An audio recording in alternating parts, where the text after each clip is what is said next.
ಯಾಕಂದ್ರೆ ಓರೇ ಇಲ್ಲ ಕಂಪನಿಯಲ್ಲಿ. ಓರ್ ತಗೋಬೇಕು ಅಂದರೆ ಡೆವಲಪ್ಮೆಂಟ್ ಮಾಡಬೇಕು, ಡ್ರೈವ್ಸ್ ಅಂಡ್ ಕ್ರಾಸ್ ಕಟ್ ಹೊಡಿಬೇಕು. ಅದನ್ನು ಯಾರೂ ಯೋಚನೆ ಮಾಡ್ತಾ ಇಲ್ಲ. ಇದ್ದಿದ್ದನ್ನು ಈ 3 ತಿಂಗಳಿದೆ, ಈ 3 ತಿಂಗಳ ಬಂಗಾರ ಹೆಚ್ಚಿಗೆ ಕೊಡಬೇಕು ಅಂಥೇಳಿ ರಿಚುವಲ್ ಇರ್ತಕ್ಕಂಥದ್ದನ್ನು ಬ್ಯಾಕ್ ಸ್ಟಿಪ್ಪಿಂಗ್ ಮಾಡ್ತಾರೆ. ಅದು ಒಂದು ವೇಳೆ ಮೈನಿಂಗ್ ಇನ್ಸ್ಪೆಕ್ಟರ್ ಯಾರಾದರೂ ಕಂಪ್ಲೇಂಟ್ ಮಾಡಿದ್ರು ಅಂತಂದರೆ ಆ ಪಾಯಿಂಟ್ಸಲ್ಲಿ ನಿಲ್ಲಿಸ್ತಾನೆ ಅವನು. ಆ ರೀತಿ ಬ್ಯಾಕ್ ಸ್ಟಿಪ್ಪಿಂಗ್ ಮಾಡಿ ಬಂಗಾರ ಎಲ್ಲಿ ಅದ್ರ ಎಷ್ಟಿದೆ ಅಷ್ಟನ್ನೇ ತೆಕ್ಕೊಂಡು ಇವತ್ತು ಕೊಟ್ಟು ಬಂಗಾರವನ್ನು ಹೋದ ತಿಂಗಳ 170 kg ಬಂದಿದೆ. ಆದರೆ ಈ ವರ್ಷನೂ PLIB ಸಿಗೋದಿಲ್ಲ, ಯಾಕಂದ್ರೆ ಇನ್ನೂ 300 kg ಬರಬೇಕು. 300 kg ಬಂದ್ರೆ ಮಾತ್ರ PLIB ಸಿಗ್ತದೆ. ಅದು PLIB ಈ ವರ್ಷನೂ ಸಿಗ್ಲಿಕ್ಕಿಲ್ಲ. ಆದರೂ ನೀವು ದೇವ್ರ ಪುಣ್ಯಲಿಂದ ನಮ್ಮನ್ನು ಗೆಲ್ಸಿದ್ರಿ ಅಂದರೆ PLIB ಅವನಲ್ಲ ಅವನಪ್ಪ ಕೊಡ್ತಾನೆ. ಯಾಕಂದ್ರೆ ಇದು ಕಾರ್ಮಿಕರು ದುಡಿದಿದ್ದ ಬೆವರು, ಕಾರ್ಮಿಕರು ದುಡಿದಿರ್ತಕ್ಕಂಥ ಬೆವರಿನ ಫಲ 239 ಕೋಟಿ ಪ್ರಾಫಿಟ್ ಆಗಿದೆ. ಅದರ ಜೊತೆಗೆ ಮಾರ್ಕೆಟ್ನ ರೇಟ್ ಹೆಚ್ಚಾಗಿದೆ, ಇಲ್ಲ ನಾನು ಹೇಳ್ತಾ ಇಲ್ಲ. ಯಾಕಂದ್ರೆ ಒಂದು ಕಾಲದಾಗ 96ರಾಗ ಶ್ರೀವಾತ್ಸವ ಅವರಿದ್ದಾಗ ಬಂಗಾರ 3600 ಇತ್ತು. ಅವತ್ತು ಸಂಬಳ ಕೊಡೋಕೆ ಕಷ್ಟ ಆಗ್ತಾ ಇತ್ತು. ಅದಕ್ಕಿಂತ ಹಿಂದೆ ಹೋದರೆ ನಮ್ಮ ರಿಜಿಸ್ಟರ್ಡ್ ಆಫೀಸ್ ಮಾರಿ ಸಂಬಳ ಕೊಟ್ಟಿವಿ ಹಲ್ಸೂರು ರೋಡಿಂದ.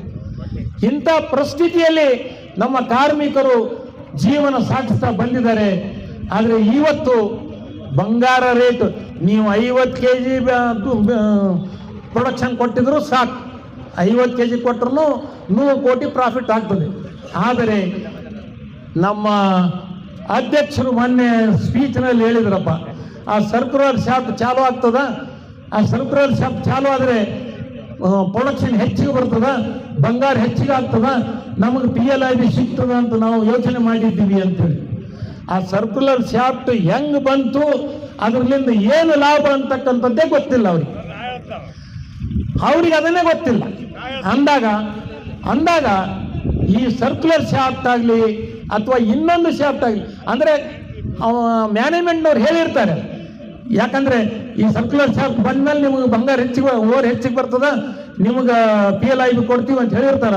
ಅದನ್ನೇ ಅವ್ರ ತಲೆಯಲ್ಲಿ ಇಟ್ಕೊಂಡು ಕುಂತಿರ್ತಾರ. ಇವತ್ತು ನಾವು ವಿಲೇಜ್ ಶಾಫ್ಟ್ನಲ್ಲಿ 300 ಲೆವೆಲ್ನ ಯಾವ ಪಾಯಿಂಟ್ ನಾವು ಸ್ಟಾರ್ಟ್ ಮಾಡಬಹುದು, 400 ಲೆವೆಲ್ನ ಯಾವ ಪಾಯಿಂಟ್ ಸ್ಟಾರ್ಟ್ ಮಾಡೋದು, ಆ ಪಾಯಿಂಟಿನ ಹೆಸರು ಸಹಿತ ಹಾಕಿವ್ ನಾವು. ಆ ಮೆಮೊರಂಡಮ್ನ ಇದೆ, ಅದನ್ನ ಆ ಒಂದು ಮೆಮೊರಂಡಮ್ನಲ್ಲಿ ಇವೆಲ್ಲ ಪಾಯಿಂಟ್ಸ್ಗಳು ಸ್ಟಾರ್ಟ್ ಮಾಡೋಕ್ಕೆ ಆಸ್ಪತ್ರೆ ಇದ್ರೂ ನೀವು ಟೆಂಡರ್ ಕೊಡಬೇಕು ಅಂತ ಹೇಳ್ತೀರಿ, ಅದನ್ನು ಕೊಡಬಾರದು ಅಂತಕ್ಕಂಥದ್ದನ್ನು ನಾವು ವಿಲೇಜ್ ಶಾಫ್ಟಿನ ಬಗ್ಗೆ ಇವತ್ತಾಗಲೇ ಹೇಳಿದ್ವಿ. ಆ ರೀತಿ ಅಂದರೆ ನಾನು ದೊಡ್ಡ ಸಂಖ್ಯೆ ಹೇಳ್ತಾ ಇಲ್ಲ, ಯಾಕಂದರೆ ನಮಗೆಲ್ಲ ನಾಲೆಜ್ ಇದೆ ಅಂತ ನಾನು ಹೇಳ್ತಾ ಇಲ್ಲ. ಆದರೆ ಅದನ್ನು ತಿಳಿಸ್ಕೊಳ್ತಕ್ಕಂಥ ಶಕ್ತಿ ಅಥವಾ ಒಂದು ಇಂಟ್ರೆಸ್ಟ್ ಆ ಮುಖಂಡತ್ವದಲ್ಲಿ ಇರಬೇಕು ಅಂತಕ್ಕಂಥದ್ದನ್ನು ನಾನು ಹೇಳ್ತಾ ಇದ್ದೀನಿ.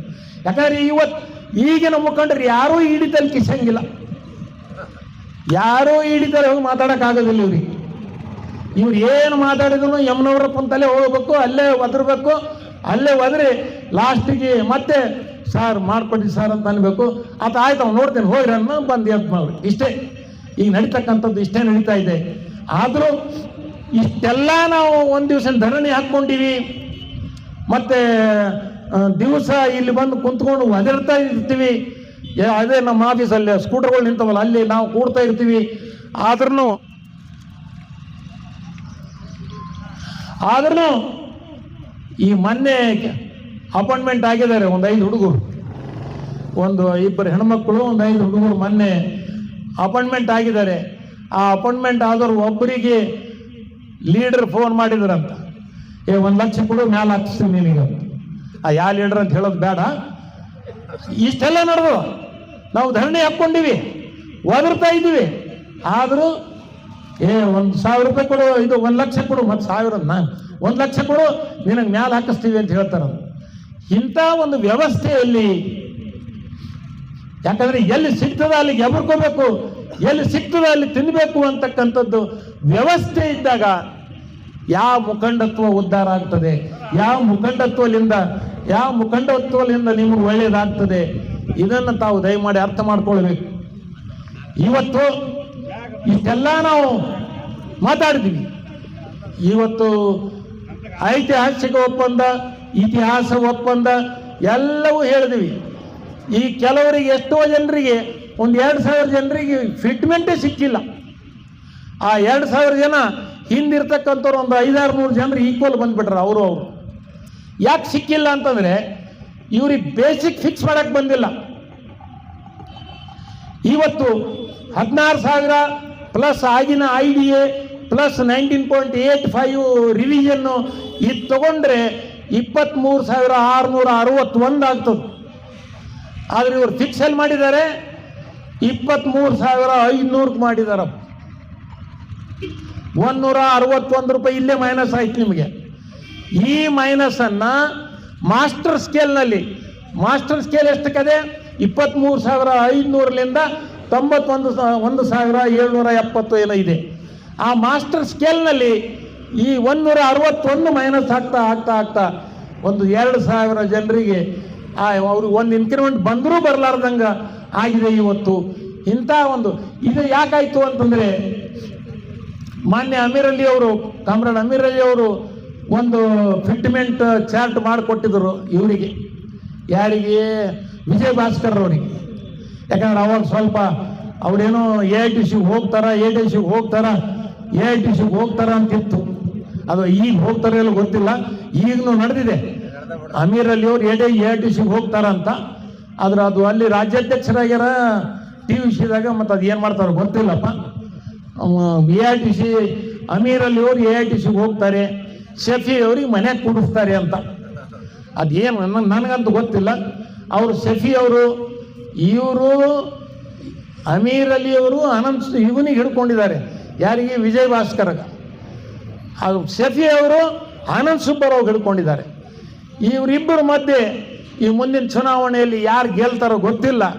ಅಮೀರ್ ಅಲಿ ಅವರು TVC ಬಿಟ್ಟು AITC ಹೋಗ್ತಾರೋ ಏನೋ ಗೊತ್ತಿಲ್ಲ.